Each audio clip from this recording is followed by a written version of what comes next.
সর্বপ্রথমে মহান স্রষ্টার নিকট প্রার্থনা জানাচ্ছি যে স্রষ্টা যে এতদিন বাঁচিয়ে রেখেছেন, এই জন্যই স্রষ্টার নিকট অনেক অনেক কৃতজ্ঞতা। কারণ যখন জন্ম হয়েছে, জন্ম হওয়ার পর থেকেই আমারে মেরে ফেলার জন্য অনেক চক্রান্ত চলছে। যখন আমার শিশুকালে যখন আমার বাবা মারা যায়, তখন আমার কাকাতো ভাইয়েরা আমার ফ্যামিলি, আমার পরিবারের মধ্যে আইসা পরিবারের ভার গ্রহণ করছে। গ্রহণ করার পরে কাকাতো ভাই করলো কি, ব্যাংকের থেকে বাবার 1985 সালে 4,80,000 টাকা তুলে নিল ফিক্সড ডিপোজিটের টাকা। তোলার পরে সে আমার মারে দিয়া 3টা বাড়ি রেজিস্ট্রি করাইলো। এরপরে কৃষ্ণপালের বাবার কাছে, মনিন্দ্র পালের কাছে একটা বাড়ি বিক্রি করলো। আমরা কোনো টাকা পাই নাই।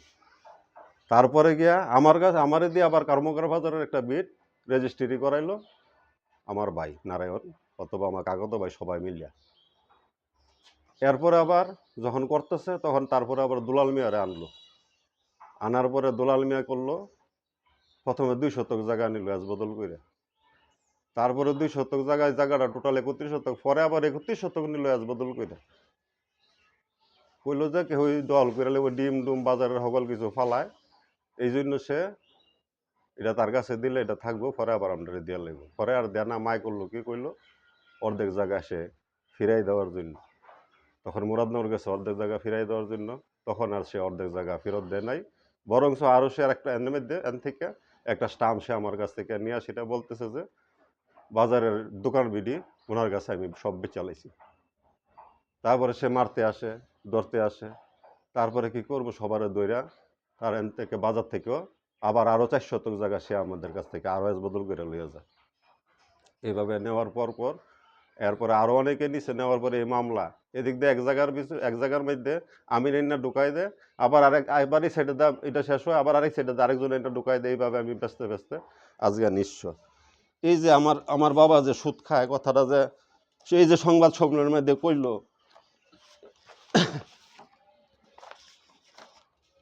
এই হইল আমার দাদার সিএস খতিয়ান। মানুষের সিএস খতিয়ানের মধ্যে দাগ একটা থাকে, এই সিএস খতিয়ান 2 পৃষ্ঠায় দাগে ভর্তি। এগুলো আমার দাদার সম্পত্তি। তারপরে আমার বাবার নামে আরএস খতিয়ান রইল 3 পৃষ্ঠায়। মানুষের দাগ 2টা একটা থাকে, কিন্তু 3টা পৃষ্ঠা একদম ভর্তি দাগে। আমার বাবা কোনোদিন সুদও খাইছে না, কিচ্ছু না। তারা ছিল জমিদার গোসাই মানুষ, তাদের কোনো ত্রুটি বা কালিমা কোনো কিছুই নাই। এদিক দিয়ে আমার ভাইয়েরা করলো কি, যখন নাবালক থাকা অবস্থায় তারা পরিবারের মধ্যে থাকতেছে, তখন মাঠ ফরসাদ থেকে কাটটা নিয়ে অনেক জায়গা, যে জায়গাগুলো নিয়ে আমার বাবার একান্তভাবে কিনা, ওই জায়গাগুলো তারা কাটটা নিয়ে তাদের নামে বিএস বর্তমানে করছে। করার পরে কি করলো, এদিক দিয়ে আরও কিছু করছে। আরও করছে কি, আমার কাকাতো ভাইয়েরার আগের সংসারের আরেক ভাই ওনার নামে পুকুরের জায়গা কিনে আছে, ফারের জায়গাও কিছু কিনে আছে। ওনারে চিরতরে এই সংসার থেকে বিতাড়িত করার জন্য আমার কাকি এবং কাকাতো ভাইয়েরা মিল্লা কাকার কাছ থেকে একটা অবৈধভাবে একটা দানপত্র, একটা বুয়া সৃষ্টি করে লইছে। যে দানপত্রের মধ্যে নিষে মানে কথা আছে গাওয়ার মধ্যে যে পৈতৃক ওয়ারিশ সূত্রে এবং খরিশ সূত্রে দিছি, কিন্তু এখানে দেখা যায় যে বাইরের সম্পদও অনেকগুলো এর মধ্যে তুলে লইছে। তোলার পরে এতে গিয়ে আমার অনেক স্বার্থ ক্ষুণ্ণ হয়েছে, অনেক স্বার্থর হানি হয়েছে। অনেক জায়গা তারা আমার নিয়ে আসেরা তারা অনেকের কাছে বিক্রিও করছে। এমতো অবস্থায় আমি তাদের কাছ থেকে আমার কাকাতো ভাইয়েরার যারা সম্মেলন করছে তাদের ফ্যামিলির মধ্যে কমপক্ষে 15 জন, এই 15 জন সবাই উপস্থিত ছিল। এমনকি এই কাকাতো ভাইয়েরা চিরতরে করার জন্য এই রামচন্দ্রপুর থেকেই তারে একবারে জন্মের মতন বিদায় দিছে। আর তার যে খরিদীয় জায়গাগুলো আছে এগুলো বুক করতেছে, প্লাস আমাদের জায়গাগুলো নিয়েও তারা ছিনিমিনি খেলতেছে। বহুবার দরবার হয়েছে তাদের বাড়িতে, তার দরবারে একটাই কথা, কেসে যাও, আমরা আপস মীমাংসায় কোনোদিন যেতাম না। কিন্তু আমি অন্তর থেকেও চাইছি না যে পারিবারিকভাবে আর কোনো মামলা হোক, কারণ মামলা একটা সমস্যার লাগে গেলই খালি করে মামলা করতে আমি আজকে নিঃস্ব। আমি আজকে আসলাম রাজা, আজকে আমি পথের ফকির। আমাদের কাকাতো ভাইয়েরা এতটুকু করছে। এরপরে পুকুর পাড়ের এক জায়গা নিয়ে সমস্যা, এই জায়গা নিয়ে মামলা আমি দিচ্ছি। দেওয়ার পরে যে লোক থানায় গিয়া তাদের পক্ষ হইয়া কাগজ বুঝাইছে অফিসারে, এই লোক হইয়া আবার পরবর্তীতে তার থেকে বদল জায়গা আরেক জায়গা দিয়ে এই জায়গাটা সে নিয়ে আসে তারে অনার্থকভাবে আমার অনার্থকভাবে এই জায়গার মধ্যে আইসিরা সে আমার উপরে অন্যায় অত্যাচার জুলুম নির্যাতন, মাইরা লাইব, ধরে লাইব, টাঙ্গাই লাইব, গণপিডুনি দিয়া এই ধরনের ইয়া করছে, মানববন্ধন করছে, মানববন্ধনের পরে সে গণপিডুনি দিয়া আমার মাইরা টাঙ্গায় রাখবো। তাদের কাছে কোনো বিচার ব্যাদ বিচার কিছু নেই, তারা যেটা কয় এটাই তাদের কাছে সঠিক। এখন এইগুলো আমাদের কাকাতো ভাইয়ের এবং বদিরা যে বিচার চাইলো, এই বিচারের নমুনা। এখন আসতেছে নরেশচন্দ্র পাল।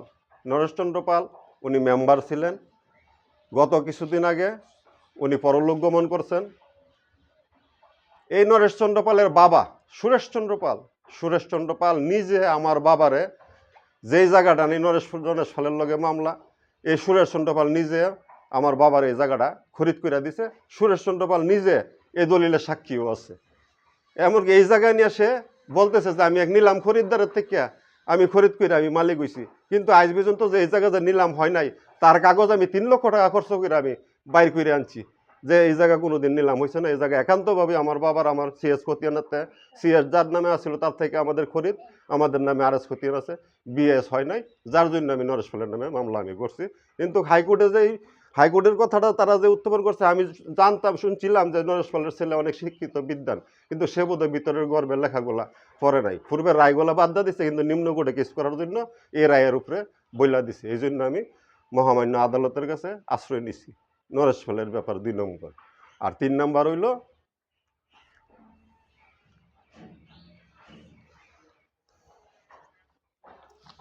সুশীল দাস।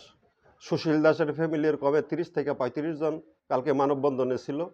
এই সুশীল দাসের মামলার আমি হইলাম বিবাদী, আমি কোনো বাদী না, আমি তাদেরকে কোনোদিন মামলায় নেই নাই।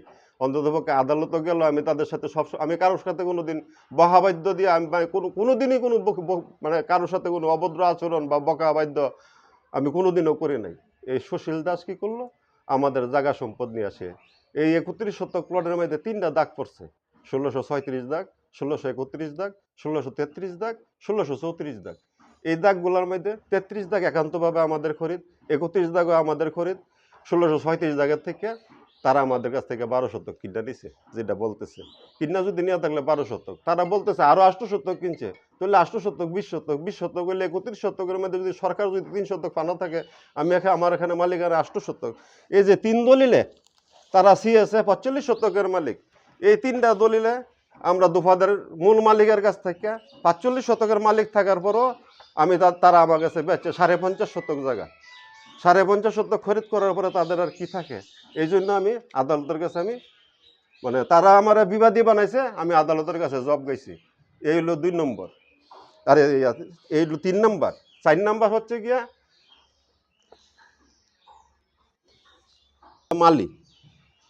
মালির মামলায় আমি কোনো বাদী না, মালির আমি কোনোদিন আমি মামলার কাছেও নিছি না। মালি হইলো বিবাদী, আরে মালি হইলো বাদী, আমার এবারে আমি বিবাদী।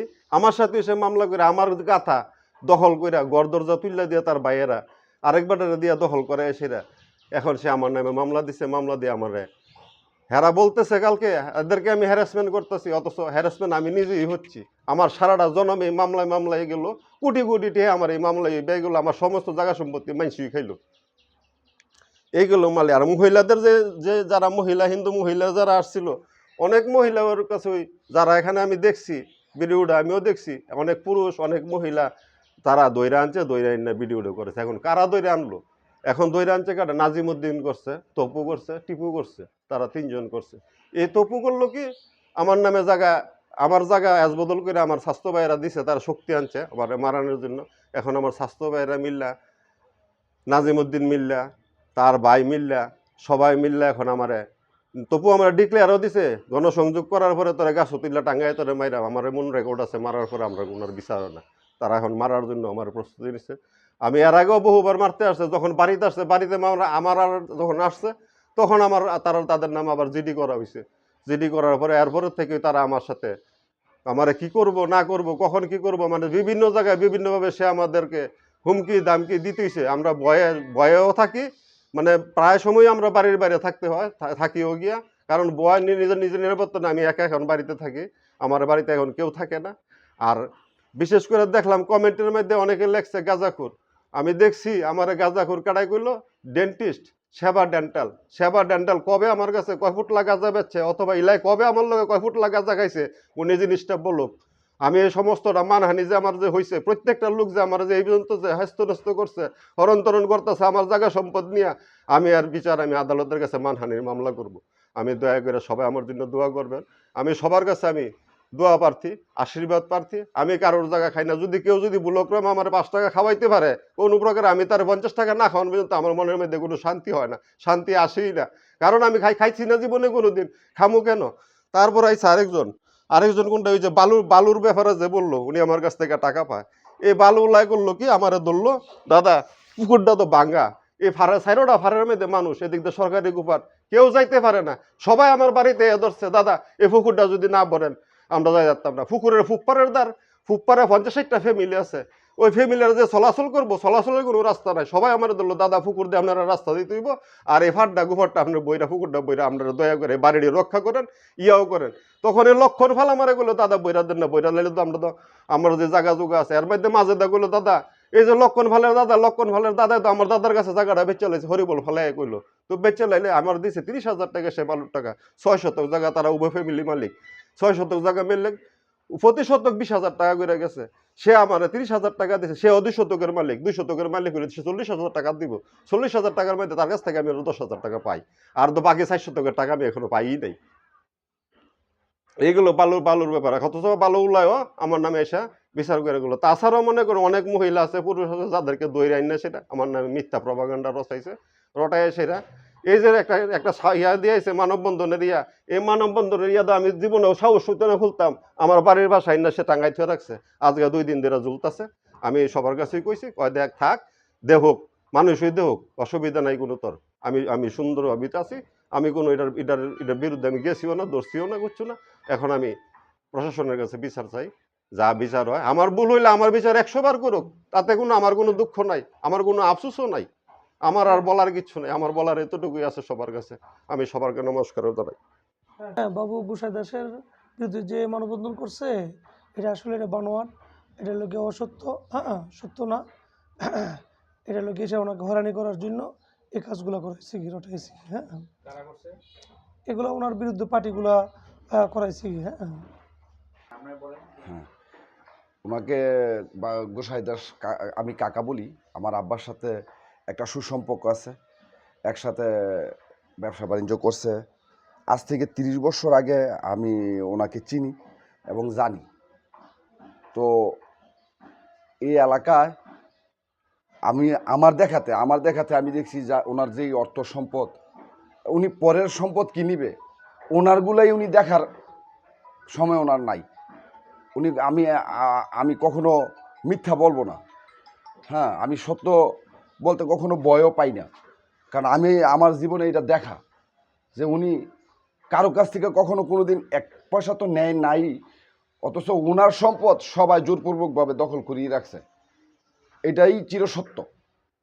যারা ওনার বিরুদ্ধে এই অপপ্রচারগুলো করতেছে, এটি সম্পূর্ণ বানোয়াট, মিথ্যা, এবং ওনার মান সম্মান হানি ঘটানোর জন্য এগুলো করতেছে। তো আল্লাহর মেহরবানিতে ধর্ম হচ্ছে পরে, আগে হচ্ছে মানুষের কর্ম।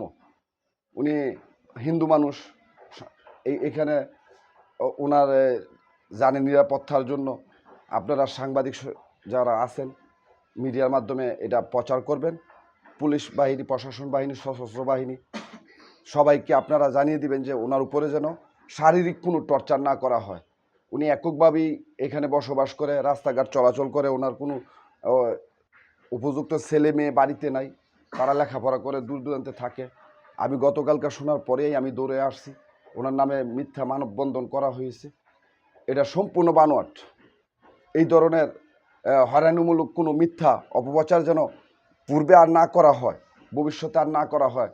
হ্যাঁ, যারা সৎ, উনি একজন জমিদার বংশের পরিবারের সন্তান, তো ওনার উপরে যেন এই ধরনের কোনো হয়রানিমূলক কোনো কিছু না করা হয়।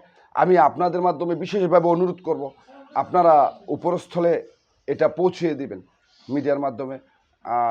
এটা বলেই আমি আমার কথাগুলো এখানেই শেষ করলাম।